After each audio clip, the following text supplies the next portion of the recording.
내 뜻보다 하나님의 뜻, 이것이 오늘 말씀의 주제입니다. 나라가 임하옵시며 뜻이 하늘에서 이루어진 것처럼 땅에서도 이루어지기를, 내 삶 위에도 이루어지기를 원하는 기도. 이 세상에서 가장 영광스러운 삶을 살았던 성도의 삶은 하나님의 뜻을 이루며 산 삶입니다. 가장 복된 사람은 내가 처한 곳곳마다, 내가 만나는 관계의 모든 것마다 하나님의 뜻이 이루어지는 삶, 그것처럼 영광스러운 삶은 없습니다. 내 뜻이 아닌 하나님의 뜻이 가득 넘쳐나는 영광스러운 삶 사시기를 주 예수의 이름으로 축원합니다. 이 주기도문, 하나님의 뜻이 하늘에서 이루어진 것처럼 땅에서도 이루어진다라는, 이루어지기를 원한다는 이 기도의 의미는, 첫째로 인간은 하나님의 뜻을 이루는 최상의 대리자라는 것입니다. 이것은 엄청난 축복입니다. 창세기부터 이 이야기를 해야 됩니다. 하나님이 천지를 만들었습니다. 근데 이 천지는 크게 보면 천상의 세계와 지상의 세계가 있습니다. 천상의 세계는 영적인 사물들을 통해 하나님의 영광을 드러내고 있었습니다. 지상의 세계는 물질적인 사물들을 통해 하나님의 영광이 드러내도록 창조되었습니다. 그리고 인간은 이 두 세계를 연결해서요, 하나님의 영광을 드러내는 존재로 지음을 받았습니다. 다시 말해서 하나님이 천상의 세계는 다른 대리자 없이 천사들의 섬김과 헌신과 은혜로 유지되고 그 아름다움의 영광이 선포되고 있었습니다. 그러나 지상의 세계는 하나님이 당신의 형상대로 만든, 당신을 가장 비슷하게 만든 사랑하는 인간을 대리자로 만들어서 지상의 물질 세계를 섬기며 다스리도록 우리를 창조한 거예요. 그래서 이 지상 세계에서 역할을 잘해서 이 지상의 모든 사물들이, 물질의 세계가 하나님께 영광을 돌리도록, 그거를 관리하고 다스리도록 지음받은 것이 우리 인간이었습니다. 보십시오. 창세기 1장 26절에 하나님이 이르시되 우리의 형상을 따라 우리의 모양대로 우리가 사람을 만들고 그들로 바다의 물고기와 하늘의 새와 가축과 온 땅과 땅에 기는 모든 것을 다스리게 하자 하시고, 이 모든 것을 보면, 고려하면 인간이라는 존재는 참으로 위대합니다. 하나님께서 창조하신 모든 피조물 중에서 인간처럼 탁월하고 존귀한 지위를 부여받은 존재는 없습니다. 하늘의 천사들도 이런 지위에는 오르지 못했습니다. 인간은 천상의 세계와 지상의 세계를 모두 이해할 수 있는 존재였고, 이 둘을 아름답게 연결하고 아우를 수 있는 존재였습니다. 그런데 그 인간이 죄를 범했습니다. 하나님을 떠나게 되었습니다. 죄를 범하자 이 모든 아름다운 관계들이 깨지기 시작했습니다. 제일 먼저 하나님과의 관계가 깨졌고, 자연과의 관계도 깨졌고, 사람들과의 관계도 깨졌고, 심지어는 자기 자신과의 관계마저도 깨졌습니다. 그리고 그와 함께 천상과 지상의 두 세계의 아름다운 연결도 깨지기 시작했습니다. 그래서 지상의 모든 피조물들은 탄식하게 되었습니다. 비참하게 되었습니다. 보세요. 로마서 8장 22절에 피조물이 다 이제까지 함께 탄식하며 함께 고통을 겪고 있는 것을 우리가 아느니라. 인간이 범죄하였을 때 만물의 아름다운 연결은 모두가 깨지고, 만물의 연합과 조화로운 질서 속에서 영광을 받으시고자 했던 하나님의 목적도 너무나 어그러지게 되었습니다. 그래서 하나님의 최대의 뜻은 다시 인간과 모든 창조물들, 피조물들이 원래의 창조의 의도처럼 아름다운 하나님께 영광 돌리고 하나님과 관계를 하는 그 창조의 목적으로 돌아가게 하는 것이었습니다. 이것이 하나님의 뜻이었습니다. 그 하나님의 뜻은 이미 하늘에서는 이루어졌습니다. 하늘에선, 천상의 세계에서는 천군 천사들이 있죠. 그리고 이 천사들의 우두머리 섬기미들인 천사장이 있었습니다.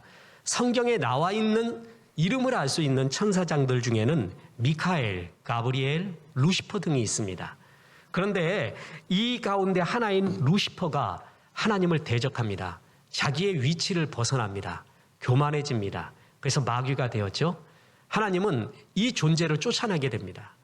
그래서 하늘은 다시 평화를 찾게 됩니다. 다시 조화로운 질서를 가지게 되고 모두가 순종하며 하나님의 영광을 찬양하는 천상의 세계로 만들어졌습니다. 뜻이 하늘에서는 이루어졌습니다. 그러나 이 지상에서는, 인간이 대리자로 다스리는 이 지상에서는 그렇지가 않습니다. 범죄로 타락한 인간들은 소극적으로는 하나님을 마음에 두기를 싫어하고 적극적으로는 하나님이 없다고 부인하면서 하나님을 대적하는 수많은 사상과 삶들이, 이야기들이, 말들이, 행위들이 나오기 시작했습니다. 지상은 하나님의 뜻, 하나님의 창조의 원래의 뜻이 이루어지지 않은 상태에 있는 것입니다. 그래서 이 죄와 죄성, 사탄은 인간의 마음의 꽈리를 들고 인간의 마음들을 조종하면서 인류의 역사 모든 전반적인 것에 정치, 경제, 사회, 문화, 예술 모든 면에서 사탄의 생각과 사상과 가치관을 심어가면서 이 세상을 혼란과 무질서와 그리고 파괴의 도가니로 계속 만들어가고 있는 이러한 세상입니다. 하나님의 뜻이 하늘에서 이룬 것처럼, 이루어진 것처럼 이 땅 위에도 이루어지기를 기도하라. 그것은 이 땅에서는 아직 하나님의 뜻이 다 이루어지지 않고 있다라는 말입니다. 하나님의 뜻은 성경에 보면 헬라어로 셀라마, 히브리어로 라촌, 뜻하다, 바라다, 하고자 하다, 의도하다, 기뻐하다, 여러 가지 원어적인 뜻이 있고요. 성경 전체로 보면 하나님이 기뻐하시는 것, 그것이 하나님의 뜻이라고 나오는 성경들이 있고요. 하나님이 행하시고자 하는 의지, 하나님의 의지를 하나님의 뜻이라고도 하고요. 하나님의 영원한 창조의 또 마지막의 목적, 그 하나님의 목적을 하나님의 뜻이라고도 합니다. 그런데 주님 가르쳐준 기도에서 하나님의 뜻이라는 것은 단수로 되어 있습니다. 자, 하나님께서 우리를 이 땅에 보내신 여러 뜻을 보여주면서 우리를 향한 뜻이 복수로 되어 있는 경우가 많아요. 여러 가지 뜻이 있거든요. 그 대표적인 확실하게 드러나는 뜻이 데살로니가 전서 5장 16절에서 18절이죠. 보세요. 항상 기뻐하라. 쉬지 말고 기도하라. 범사에 감사하라. 이것이 그리스도 예수 안에서 너희를 향한 하나님의 뜻이니라. 감사하라. 기뻐하라. 기도하라. 감사하라. 너희의 뜻이라고 분명히 주님이 말하고 있죠. 뿐만 아니라 데살로니가 전서 4장 3절에는 하나님의 뜻은 이것이니 너희의 거룩함이라. 그러니까 하나님의 뜻이라고 나온 것이 굉장히 많아요. 복수들이란 말이죠.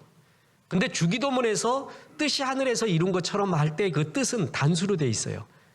그것은 세상에 있는 하나님이 바라시는 수많은 하나님의 의도, 목적, 기쁨, 하나님의 뜻들이 있는데 가장 본질적인 뜻, 가장 큰 뜻을 의미합니다.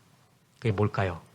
세상을 다시 하나님의 창조의 목적으로 돌려놓고 인간을 그 창조의 목적이 회복되는데 쓰고자 하시는 하나님의 마음, 그게 주기도문에 언급된 주님의 뜻입니다.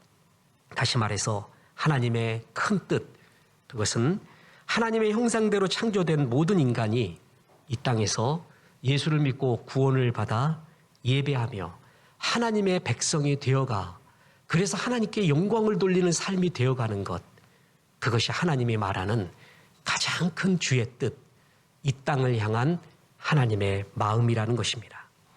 이 세상은 죄의 비참함이 펼쳐져 있습니다. 내가 죄를 범하지 지금 않아도 이웃들의 죄의 비참함이 나에게까지 미칩니다. 모두에게 미치고 있습니다. 온 피조물도 탄식하고 있습니다.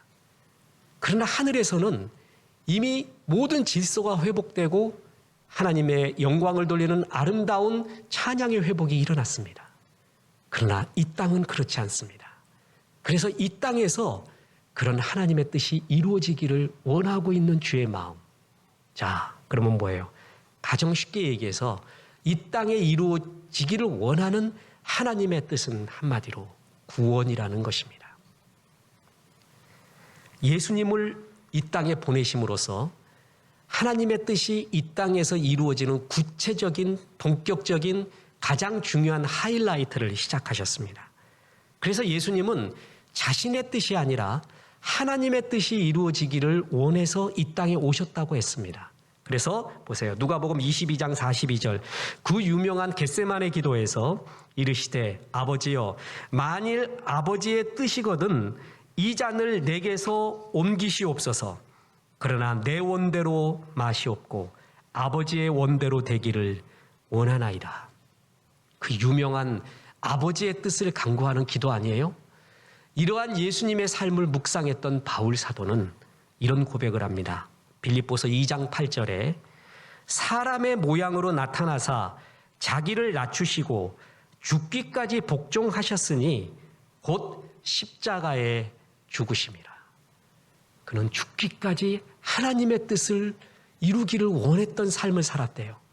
우리 성도들이 보여줘야 될, 추구해야 될 가장 큰 거룩, 내 삶을 통해 하나님의 뜻이 이루어지는 것, 그것을 예수님이 본으로 보이셨어요. 그럼 묻습니다. 그 뜻이 뭐냐고요? 예수님을 보내신 하나님의 뜻이 무엇인가? 그건 예수님이 정확하게 말씀했습니다. 요한복음 6장 38절에 내가 하늘에서 내려온 것은 내 뜻을 행하려 함이 아니요 나를 보내신 이의 뜻을 행하려 함이니라.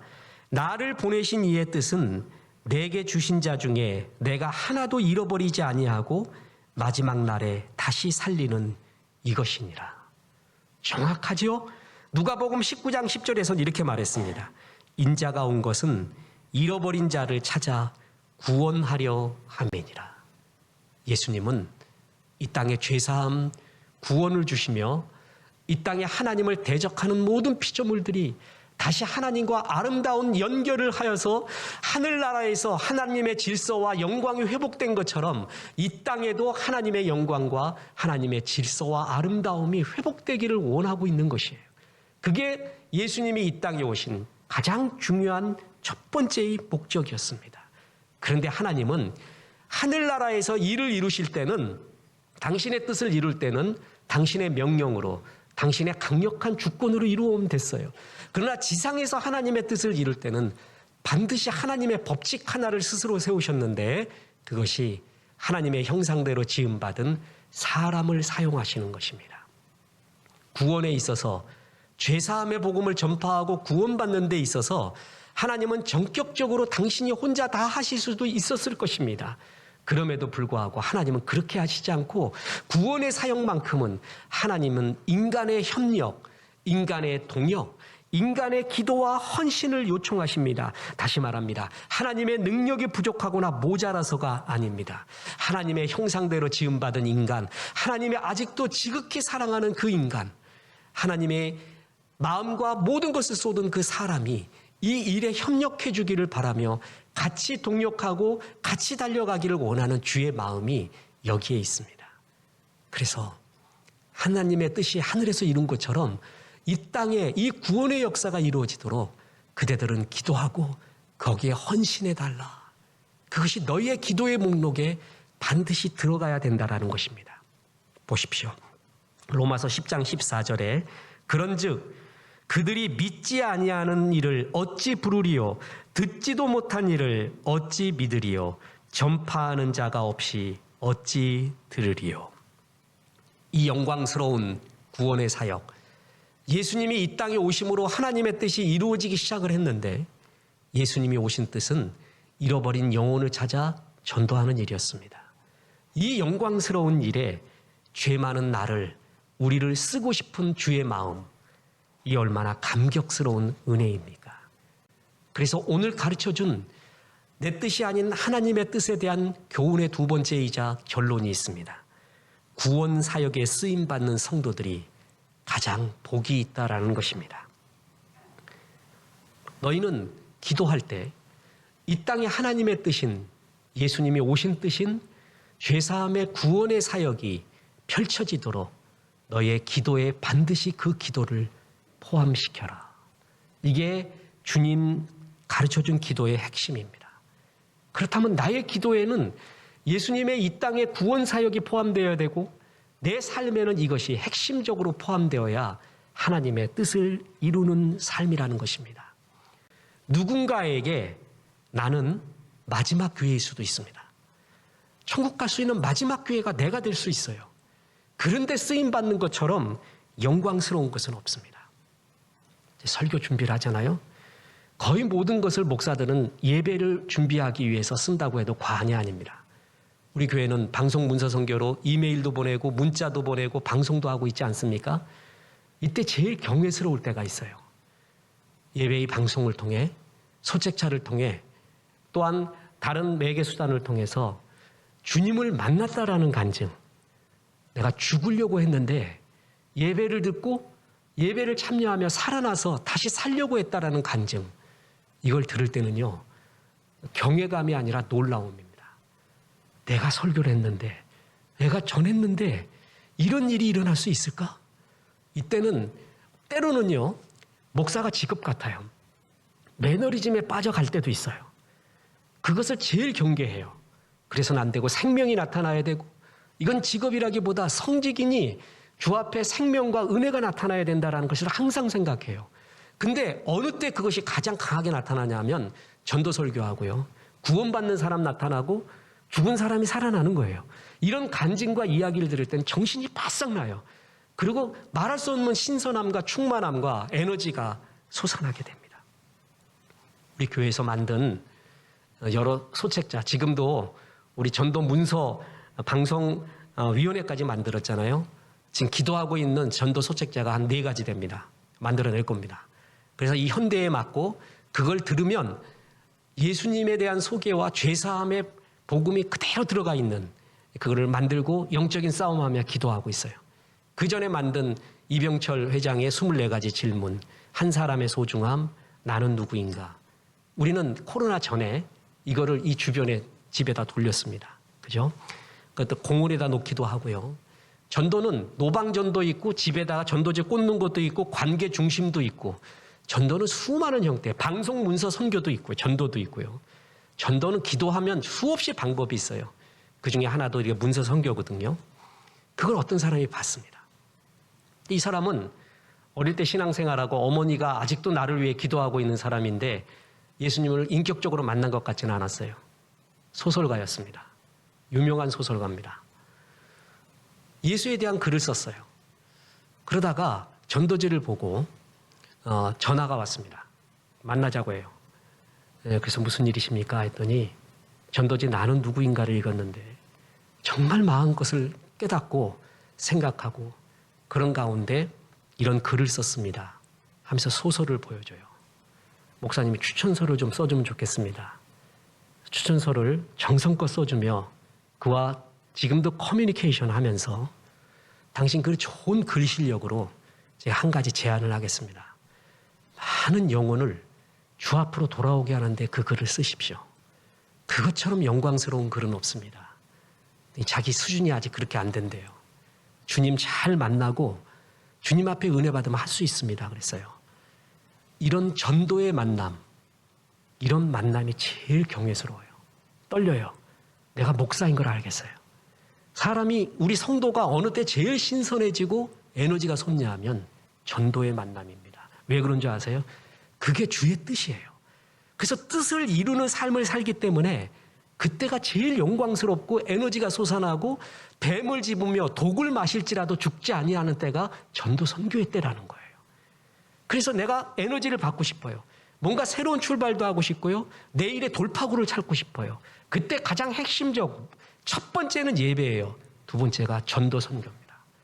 내가 이 일을 통해, 이 사역을 통해, 사업을 통해, 뭘 통해 어떤 돌파구로 무슨 목적으로 나갈까? 전도 선교라는 것을 목적을 분명히 하잖아요. 그때부터 열어지는 새로운 세계가 있어요. 하나님이 만나게 해주는 사람이 있고요. 말할 수 없는 진짜 하나님의 뜻이 여기 있었구나라는 걸 그때 진짜 느껴져요. 그때 그 경외스러움, 이루 말할 수 없습니다. 미국에서 죽으려고 하던 성도가 있었습니다. 그러다가 정말 죽어야지 하다가 어떻게 하나님의 은혜로 우리 교회의 예배가 미국까지 가는 거 아시죠? 예배를 듣게 되었어요. 살아났습니다. 살아야지라는 의지로 다시 바뀌어요. 올 때마다, 한국 올 때마다 만나고 감사하고 우리 교회 등록교인은 아니지만 우리 교회 교인이에요. 그리고 내 삶이, 이 남은 영생이, 남은 삶이 전도하고 선교 외에 어떤 의미가 있겠습니까? 삶의 목적이 뚜렷해지고요. 얼마나 기쁜 일이에요. 이런 간증들, 제소자들이 우리의 문서 선교를 통해서 주님 만났다는 이야기, 새 힘을 얻었다는 이야기, 군에 있는 사람들이 이런 이메일, 편지, 간증들 올 때 그게 살아있구나 라는 것을 느낄 수가 있습니다. 저는 오늘 참 축복하고 본 성도가 있습니다. 우리 신범수, 김향선 성도님입니다. 조선족입니다. 그 먼 곳에 있다가 우리가 가보지 않았어요. 만나지도 않았어요. 방송을 통해, 문서를 통해 주님을 보고 사명을 같이 보고 은혜를 받고 지금 여기까지 와서 우리 교회 성도가 돼서 같이 오잖아요. 저는 교회의 살아있음, 신선함, 역사하심을 이런 걸로 봅니다. 성도들이 우리가 전도와 선교에 대한 하트를 잃어버리면 내부끼리 싸워요. 주도권 싸움하고 앉았어요.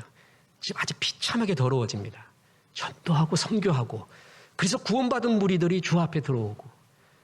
볼 때마다 그렇게 좋을 수가 없어요. 얼마나 기도 잘하는지 모릅니다. 얼마나 주님을 사모하는지 몰라요. 우리 신범수 형제, 김향선 등도. 이런 기도 제목이 있습니다. 우리 누구가 아파요. 기도해 주세요. 뭐예요? 카톡에 올려주면서 그냥 가만히 앉아있어도 생각만 해도 힘이 솟아요. 그렇게 좋을 수가 없어요. 생각해 보세요. 우리가 방송으로 선교하고 뭐 할 때 혹시 압니까? NG역 성도가 우리 교회에 올런지. 그래서 잘 들었습니다. 저는 여기 이 예배가 익숙합니다. 늘 들어왔습니다. 하면서 같이 예배하는, 우리가 비전 찬양 부르는 그런 역사가 나타나는지요. 이게 교회의 살아있음입니다. 그리고 이걸 잊어서는 안 되고 이것이 제일 소중한 것이에요. 전도서 11장 4절에 보면 이런 구절이 나옵니다. 풍세를 살펴보는 자는 파종하지 못할 것이요 구름만 바라보는 자는 거두지 못하리라. 목사님, 지금 코로나 때입니다. 지금은 전도할 때가 아니에요. 지금 나는 힘들어 죽겠습니다. 지금은 전도할 때 아니에요. 풍세를 바라보는 자, 그래서 씨를 뿌리지 않는 자, 구름만 보고 비도 안 올 것 같은데 씨 뿌려서 뭐합니까? 평생토록 씨 못 뿌리는 사람, 평생토록 전도 못하는 사람, 그들을 비유하고 있습니다. 전도는 때를 어떤 못하든 코로나건 있건 뭐하건 정말 하트 있고 주의 뜻이 이루어지길 원하는 하트가 우리에게 있으면 할 수 있는 일입니다. 방법을 하나님 주세요. 지혜를 주세요.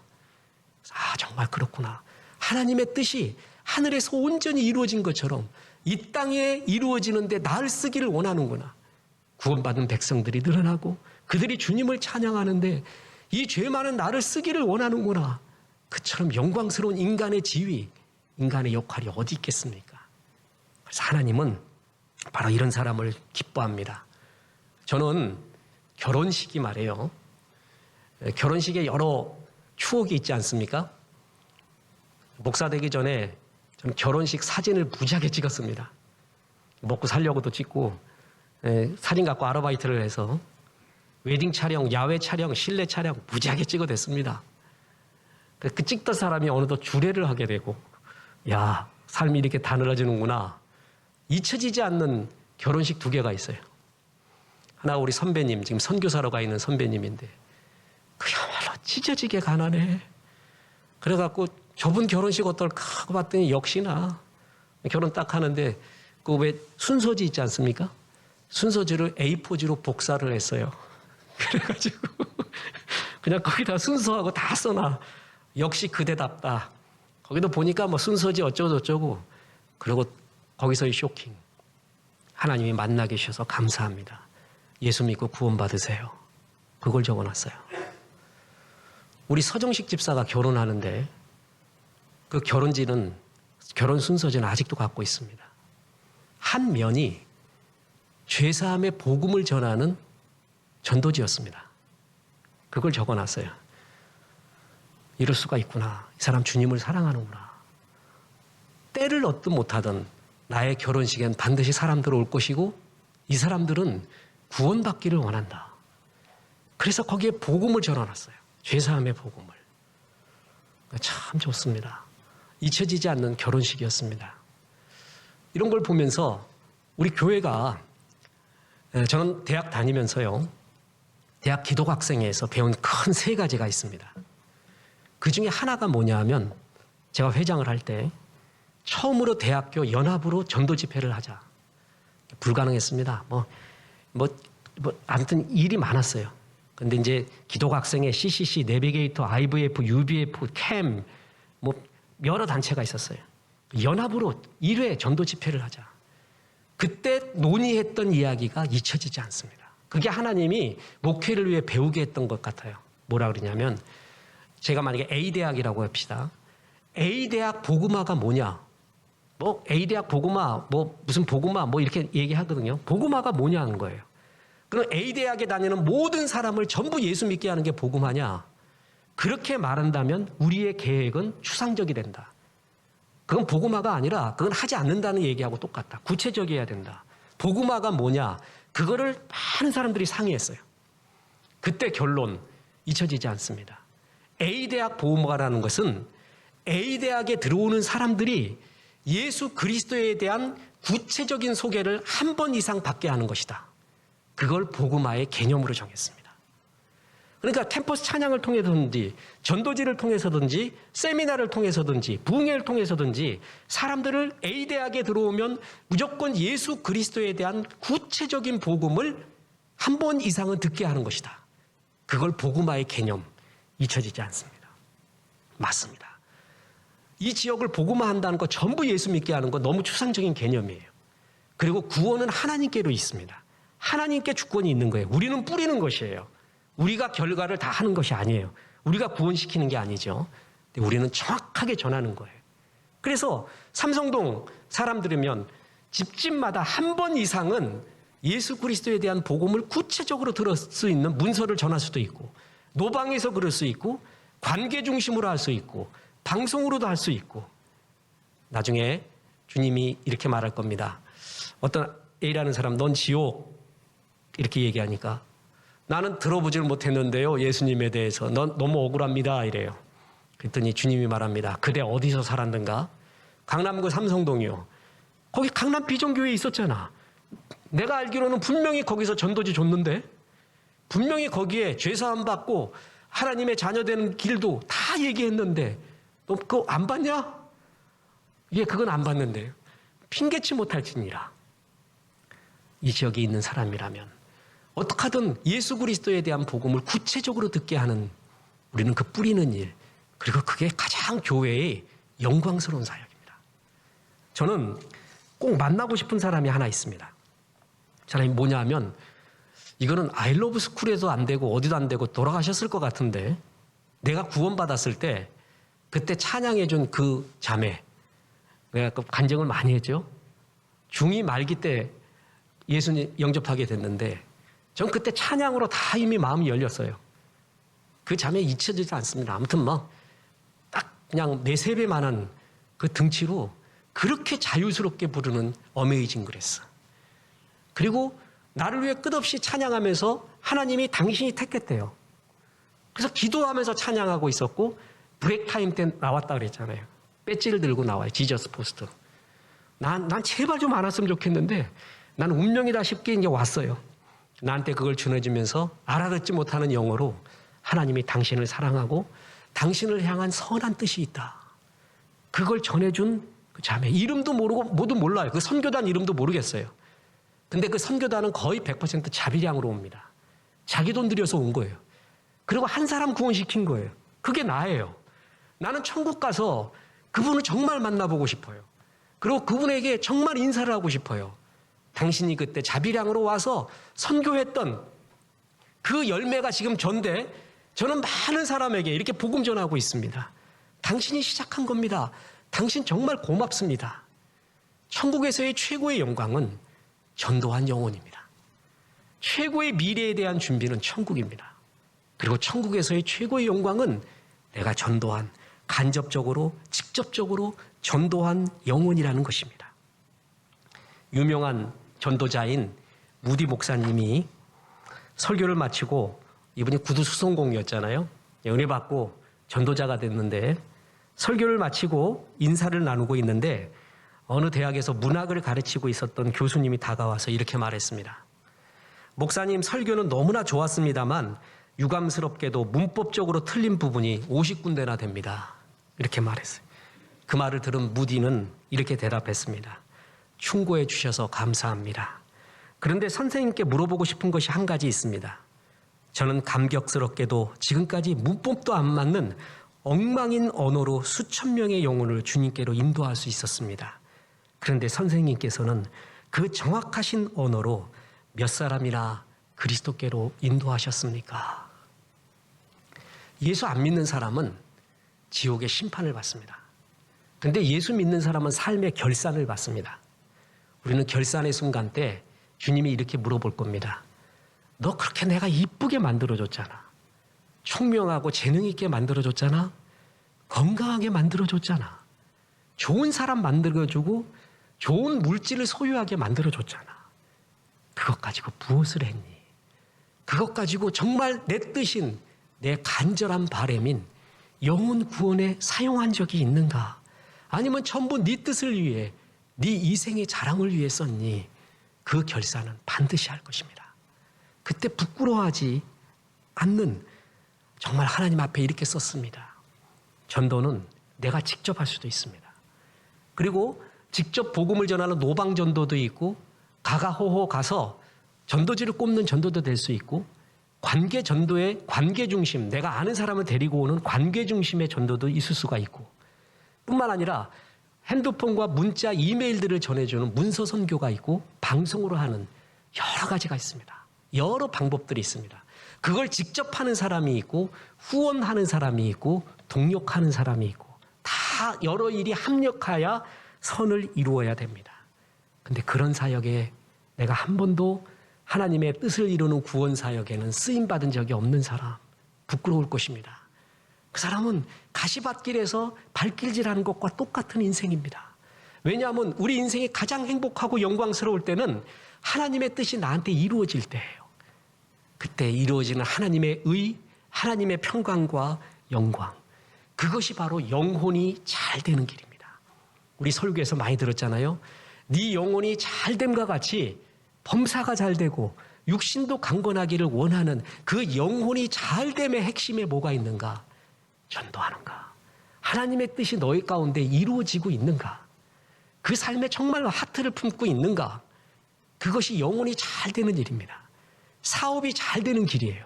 가정이 잘 되는 길이고 자녀가 잘 되는 길입니다.